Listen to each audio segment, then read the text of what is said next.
Your first test will be tomorrow.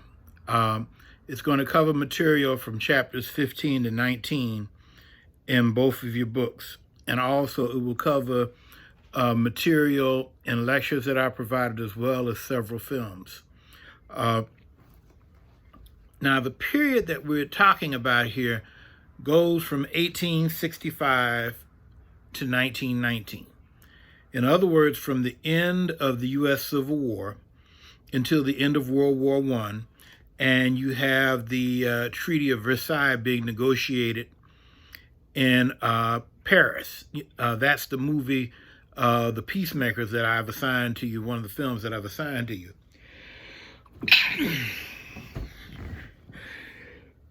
Excuse me.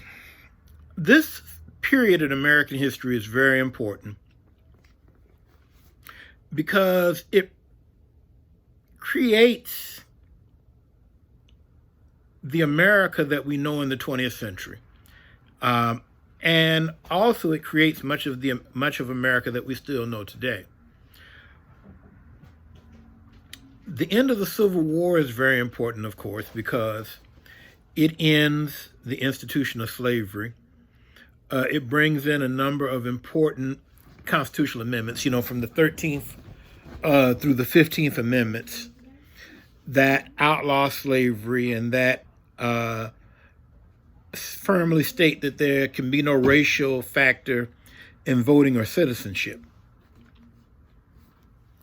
Now, of course, how these laws are enforced and whether or not people can find ways to work around these laws are issues that have really bedeviled American society for the last 156 years.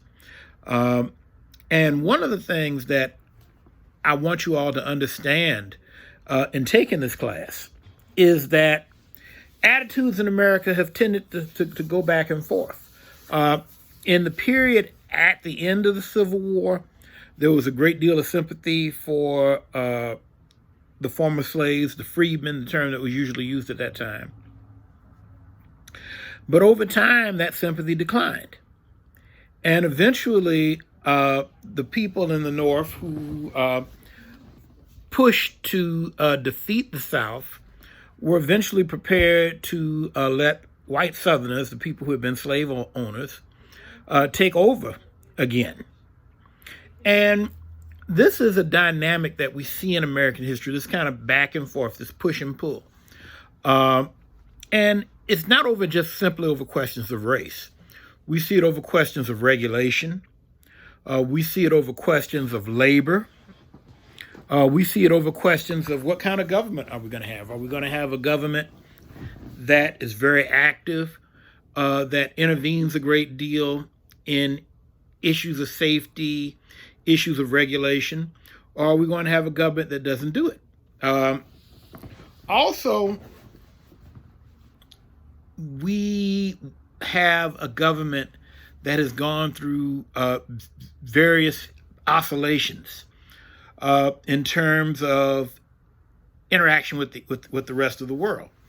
Now, for the first 30 or so years of the period we're talking about, from 1865, probably about the first 20-some years or so,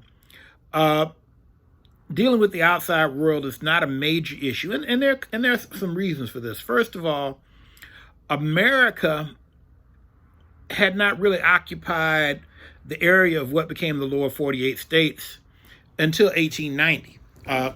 As you all know, there's one chapter here dealing with Native Americans and especially the conflict between white settlers and Native Americans in the Great Plains area. And eventually, the process from the 1860s until the 1890s, where you have the development of the railroad and the settlement of people in the Intermountain West, it really brings about the settlement of the United States and eventually the closing of the American frontier.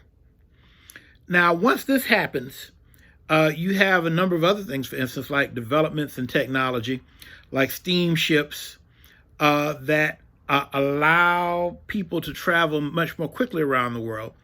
And what we see is that America, like other developed nations, begins to acquire territory overseas. Hawaii is acquired in the 1880s. By the time we get to the early part of the 20th century, under Teddy Roosevelt, we see the acquisition of the Panama Canal Zone. I mean, if you go back just a little bit further, in 1898, you have the Spanish-American War. And with the Spanish-American War, America gets control of Puerto Rico and also occupies the Philippines for a period of about 50 years, from the 1890s until the end of World War II. And so by the time we get to the 20th century, we see America becoming a major world power and essentially a colonial power, much like European countries. Now, towards the end of this period, we see America getting involved in World War II, World War I, from 1914 to 1919. Now, this is very important because for the first time, America really becomes involved in major world affairs as a complete equal of the European major powers. As a matter of fact, as a more powerful country than the major European countries. I mean, because America in World War I and also in World War II ends up being the difference maker in who wins both conflicts. However, in World War I, America is not quite ready to make that move into world power status. And we see the United States backing away. We'll see that more when we go into some later chapters that you all are going to start reading after this test on Monday. Now, what I want you all to think about for the test is that when you look at this material, look at how things change. Now, for instance, after the chapter on the Civil War, you go into the chapter dealing with Native Americans. Then we look at some other chapters and, you look at issues of industrialization, how you have big companies, big businesses developing in America. And, you have what's known as the Gilded Age, in which people who are very, very rich, like Rockefeller, Andrew Carnegie, a number of other people, really become very, very rich. And the great majority of working people really suffer. And, this manifests itself in a couple of ways. I mean, like, for instance, we see the conflict between labor and businesses, in which business uses private detective agencies like the Pinkerton Agency to fight against workers. We see situations like in Chicago where you have the Haymarket riot, where a number of labor activists end up being hanged. They're accused of a fire, and really there's no evidence that they really did it, but they end up being executed anyway. And that essentially is a way to shut down labor.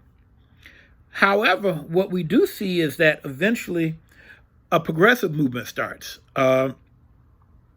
We see among the farmers, we see the movement starting in the South and in the West of farmers, black and white farmers, who get together and who try to improve the condition of farmers in order to get more money. And we see that, even though this is about a generation or so after the end of the Civil War, there's actually a movement towards having some sort of a racial rapprochement between black and white in order to improve the position of farmers. Now, that eventually collapses. The guy in Georgia in particular who's very famous, Tom Watson, he eventually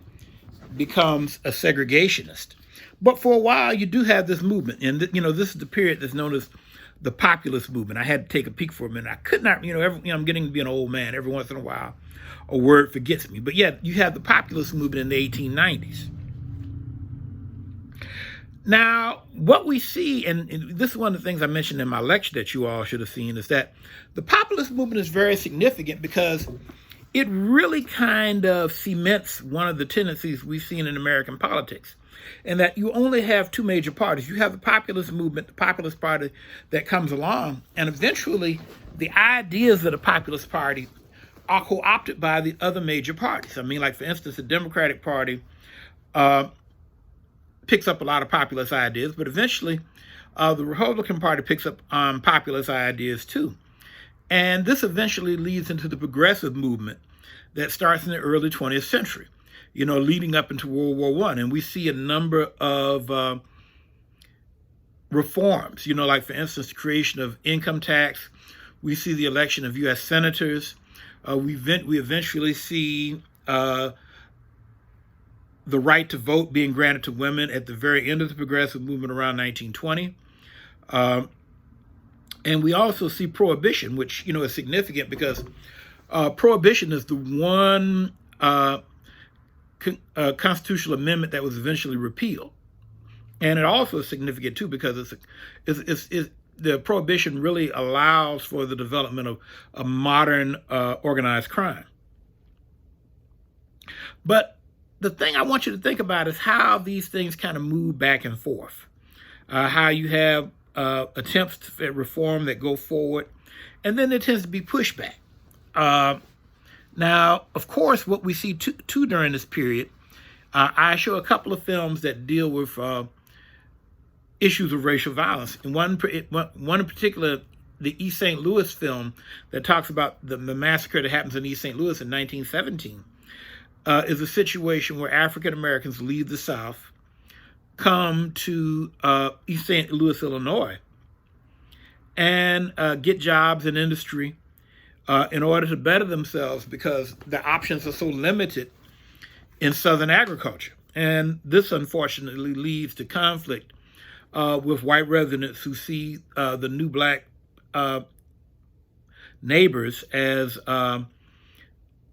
competition and as threats to their status. And so we end up with the major conflict in East St. Louis. Now, at the same time, back in the South, in Elaine, Arkansas, those black people who have stayed in the South attempt to improve their status. These people are mainly sharecroppers. They don't own their land. But they try to get themselves in a position where they can have more money, where they can have a more secure existence. And that's thwarted also. And so one of the things that we see is that although you have reform movements, you have progressive movements in the United States, these tend to be, they tend to run into limits. Race is one of the major limits. Also, what we see too is that in general, big money, big business, after a certain point tends to put its foot down. And so we see movements for reform. They have significant success, but they tend to run into limits. And this is something we're going to see in the 1930s, 1940s, and 1950s.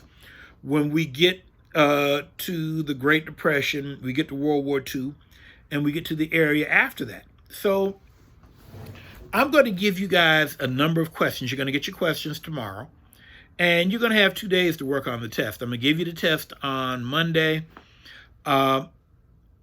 You can turn in the final test on Wednesday. And I'm going to post the questions for you outside of the test, too, so you all don't have to open the test to start working on your questions. Take your time, look back over your notes, look back over your material, and put together a good answer. Now, I want your answers to be, probably 3 to 6 paragraphs. I mean, imagine if you were writing a test in a class, you probably want about a 1.5 to 2 page answer. And I'm just telling you this right now, if I give you 2 days to work on a test, don't give me an answer that looks like you wrote it in 10 minutes. Don't give me an answer that looks like you wrote it in 5 minutes, because I'll give you a grade that reflects the amount of time that it looks like you spent on it. And so since I'm giving you 2 days, put some effort into it. Make these answers look like you thought about it. Look back over your book, look back over the films I've given you, look back over the lectures. Get evidence for your statements. The evidence is there. Whatever, if you say something now, if you say something that isn't accurate, no, the evidence is not going to be there because, the stuff I'm giving you actually reflects historical facts.